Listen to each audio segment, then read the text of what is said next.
Hey, it's Josh Jacobs, and you're listening to the Fantasy Football Counselor. Welcome to the show, everybody. Joseph Robert, the Fantasy Football Counselor. We're talking Waiver Wire Week 3, and man, is this an important one to get you guys set up and primed for Week 3 Fantasy Football because there were so many injuries. So we're going to discuss some of the injuries. I won't deep dive too much into the injuries, but I will tell you the fantasy football players to pick up off waiver wire at each position. Before I get into this, guys, leave your questions below, your starts and sits. I'll get to as many as I possibly can going into Week 3, okay? And really, it really helps the channel. Smash that thumbs up. Don't just ignore this message. Really, guys, it really helps the channel. I want to see a lot of thumbs up for this video, particularly because, I don't really ask for them. Well, sometimes I ask, but I'm asking for a thumbs up. It really helps the channel, so please smash a thumbs up, okay? I'm going to walk through every position and give you guys waiver wire pickup for each position. Now, again, like I talk about in every waiver wire video, in your league, right, you may have more players available. This is kind of primed towards deeper leagues, 12-person leagues, maybe even 14-people leagues, very competitive leagues where these players may still be available. Again, you may have better players available in your league. It's up to you to kind of go back and look and say, okay, that guy's at a prime position. I may want to pick him up. He's available. Joe didn't mention him, but I kind of like the opportunity, okay? That's rule number 1. Rule number 2, always address your needs. So if there's a need that you need to address, fill that need, right? Because you don't want to be left, whether it be a bye week or an injury, away from having a void position there that you got to fill, okay? Very important. So let's start off with the quarterback position here. Quarterback is simple and sweet. Now, if you got my 16-round draft solution, you know, for a fact, that you got to get 2 quarterbacks and back them up. Not just any quarterback, but quarterbacks that are proven. I am fortunate to have in many of my leagues Matt Ryan and Aaron Rodgers, or Matt Ryan and Ryan Tannehill as my quarterbacks and different combinations, variations of them, right? So it's up to you guys to make sure that you guys, when you're drafting, have that quarterback depth, okay? So QB depth, always have 2. But in case you don't, or if you're in a 2-quarterback league or a super flex league, and you need that second or third quarterback, here's an opportunity right now. You could get Justin Herbert. Now, we saw Tyrod, I believe it was a chest injury of some sort prior to the game. Justin Herbert came in and threw for 311 yards. Now, am I really excited about him? Not really, but he did put up 22 points in his first game. It is something to think about, something to consider. 1 touchdown, 1 interception.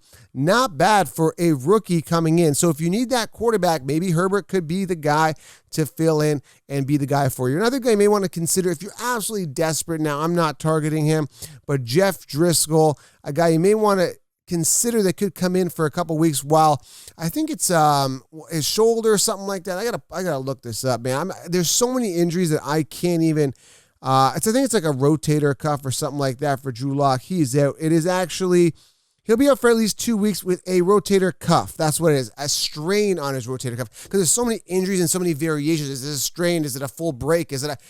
It's crazy, but Jeff Driscoll could cover you a couple weeks if you need him. But again, this is like a last-ditch desperation resort type thing, okay?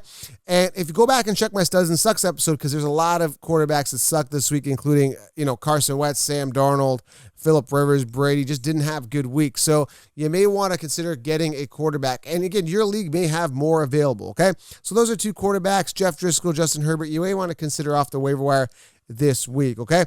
Running back, very, very important. This is why I say go robust RB, because man, oh man, I lost Saquon Barkley. I can take full ownership for that. Did not expect that.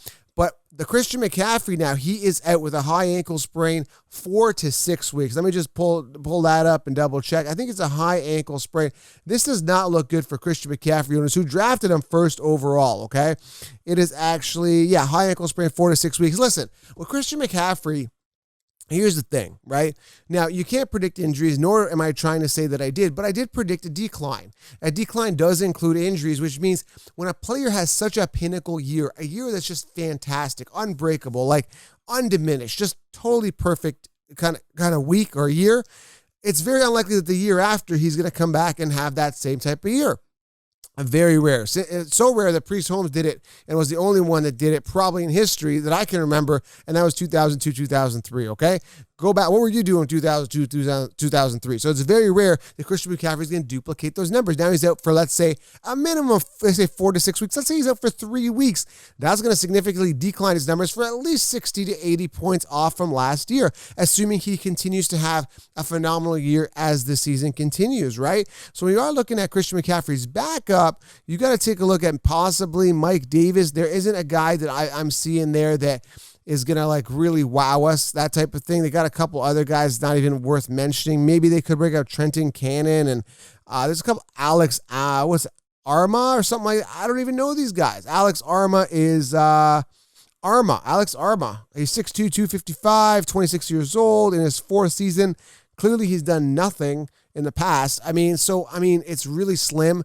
Maybe they bring in someone else. There is a lingering Devonta Freeman, who I heard is working out with the Giants, which is great news because in one of my leagues, I actually picked him up last week, assuming he was going to end up somewhere. And I'm just going to pick him up. And sure enough, for Saquon, losing him, this could be a good backup. I'm already glad I got him in one of my major leagues, so I'm excited about that. But again, with Christian McCaffrey, guys, 4 to 6 weeks, Saquon Barkley, this really hurts, and this reinforces my whole thought process of going robust RB, guys. It is very crucial to your success in fantasy football, okay? So CMC out 4 to 6 weeks, Saquon Barkley out for the entire year. ACL, torn ACL. Listen, it just doesn't get easier for these guys. I'm sorry to tell you. Injuries everywhere, okay? That's why RB depth is a good thing. So who do you pick up off the waiver wire? Well, you could consider Dion Lewis here. Now, the Dion Lewis I don't think he's the solution. That's why I think Devonta Freeman is there working out. But will the Giants meet that price point? I don't even know what Devonta's at, but I know he's asking for a lot. He's got high expectations. Maybe that's why nobody's picked him up. Everyone's working him out, but his expectations are probably crazy. So Dion Lewis could be a temporary solution. You may want to consider him out. He was 10 for 20, 10 attempts, 20 yards. Nothing exciting, but put up around 16 fantasy points PPR. Could be a minor solution for you if you need him, if you lost Saquon, or if you want to just snipe a Saquon owner's backup, you could do that. And like I said, Mike Davis potentially for Christian McCaffrey, unless there's somebody else that could come in. Who knows? Now, the 49ers did lose Mostert. I don't know the extent of his injury, but he's going to be gone for a bit, I believe. Jerick McKinnon is a guy you may want to consider for him. He was the kind of the lead guy there, 3 attempts, 77 yards, and a touchdown. Jerick McKinnon is a guy that has been banged up throughout the years and is a guy I think that the 49ers do want to implement. Now, the entire 49ers roster is banged up. There's no doubt about everyone from Mostert to everybody. Let me see. Mostert had a mild MCL sprain. Okay, so I don't know in regards to timeline. MRI will reveal that. I don't think there's an update on Mostert, but assuming he's out for several weeks, you may want to consider Jerick McKinnon and Tevin Coleman here. Now, Coleman, I don't know, man. I'd rather go McKinnon if I had to choose between these guys. So keep them on your radar. And again, McKinnon could go off and be a solid producer. Now, I want to talk about the Rams here. You might want to consider Darrell Henderson. We had Cam Akers go out with a rib injury. There's so many injuries. It's crazy, man. So Cam Akers, a guy that I have as like my RB5 and 4 in a couple of leagues, was supposed to take the job from Malcolm Brown. And in comes now Darrell Henderson having a good season, good game actually, 12 attempts, 81 yards, 6.8 yards per carry, and a touchdown. Since Cam Akers got hurt, Darrell Henderson could come in and steal that job if he plays really good. But I think there's a spot for Cam Akers as well. Now, I know I've had rib injuries before. They are really, really painful, and time is the only thing that heals them. Depends on the severity of that rib injury. I'm a little concerned here that Cam Akers might be out for a few weeks for sure.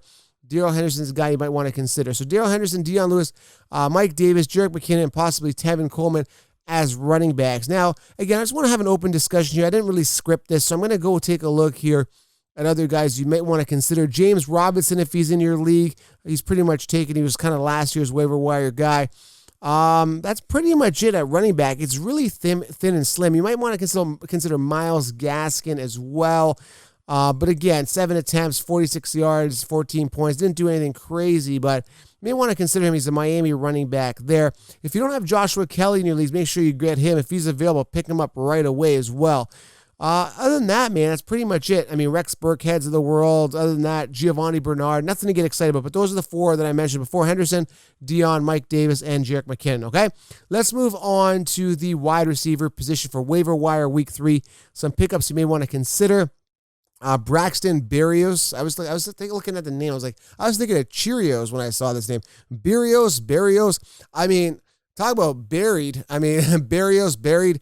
That's my joke of the day. Buried on the depth chart. I mean, who is this guy? But he came in and got 17.9 fantasy points. I mean, the Jets have no one else to throw to, so they're throwing to a guy named, what is this guy's name? Braxton Berrios. Okay. Well, apparently, and there's always a smart ass in the comments that acts like they know who this guy is. He finished 14th in PPR. Oh, Braxton Berrios, he went to, let me pull up where this guy went to here.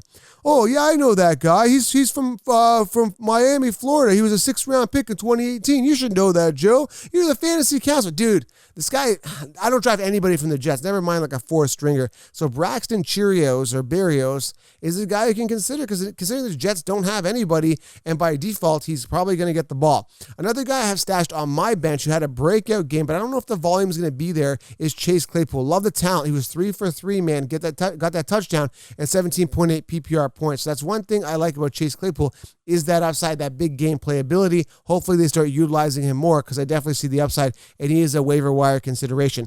KJ Hamler, consider grabbing him now, considering Sutton is out as well, torn ACL. Major knee problems, guys. High ankle sprains, knee injuries. So Hamler's a guy who had 7 targets, 3 receptions.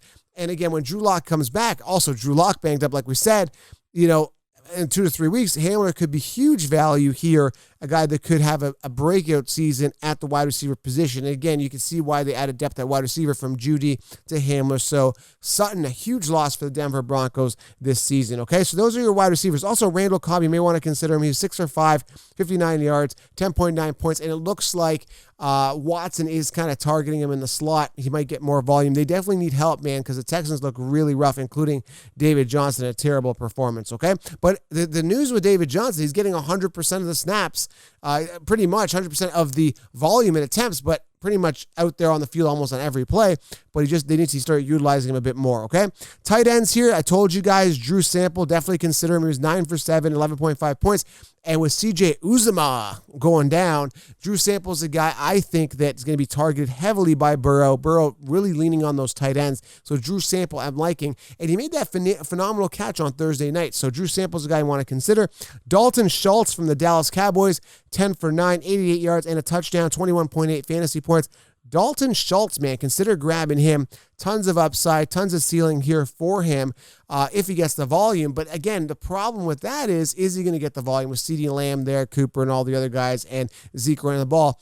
Could be viable, but I'm not really sold, okay? I could be wrong, but I'm not really excited. Jordan Akins, however you want to pronounce it, 7 for 7, 55 yards. He is a primary target as well in Houston. I like him. If he's available, I'll try to pick him up. And Jordan Reed, I'm not going to get too excited because when Kittle comes back, Jordan Reed hasn't stayed healthy throughout the years. And again, 2 receiving touchdowns, 24 points, had a great game. Now, again, Jordan Reed is not a guy I trust. I think he had the game of his life. He is a great talent, but he hasn't been able to stay healthy throughout the years when he was on Washington. Now he's on San Fran. Again, 8 for 7, 50 yards, 2 touchdowns, 24 points. Great game, but when Kittle comes back, I can see that declining significantly as well. Also, Kittle hurt as well. And here's a deep one if you really need a tight end here. Mo Alley-Cox, 6 for 5 in regards to receptions. Not really known as a pass-catching tight end, but with Doyle being out, another injury, it could be another week, could be a couple weeks there. Mo Alley-Cox came in, caught the ball, and was a viable target there for Phillip Rivers, okay? So that's your waiver wire week 3 pickups, guys. Consider drafting him. And again, you got to address those needs. That is very, very important. A lot of people don't do that, is they don't address their needs. You need to address your needs and fill in those slots, okay? And like I said, Devonta Freeman, consider grabbing him off the waiver wires because he could be a plug and play because there's so many injuries. He could be, a team's definitely going to want to need him the way that it's going right now. But it's crazy. If you're looking at week 2, can you imagine no Michael Thomas, no Saquon Barkley, Christian McCaffrey going out, no George Kittle, Drew Lock going down, Jimmy Garoppolo going down, Cortland Sutton going down. I mean, this is crazy. This is crazy. Nick Bosa going down. I mean, I don't even know what to tell you anymore. I really don't. It's been absolutely insane with the injuries, and I don't know if it's a whole 2020 thing or what's going on here, but this is insane. Like, I've never seen so many injuries in 1 week, and they keep piling up, and I think that's really predicated on the fact that there was no preseason and there was no ramping up. It was like 0 to 100, like smashing into a brick wall. It was absolutely insane. So listen, guys, stay sharp on the wire, smash thumbs up, leave your fantasy questions below, and hopefully this helps you guys for Week 3 Waiver Wire. We go year-round, by the way. And, of course, follow Fan to Fan Network for your virtual tailgates, guys. Thank you for being here, guys, and I am out.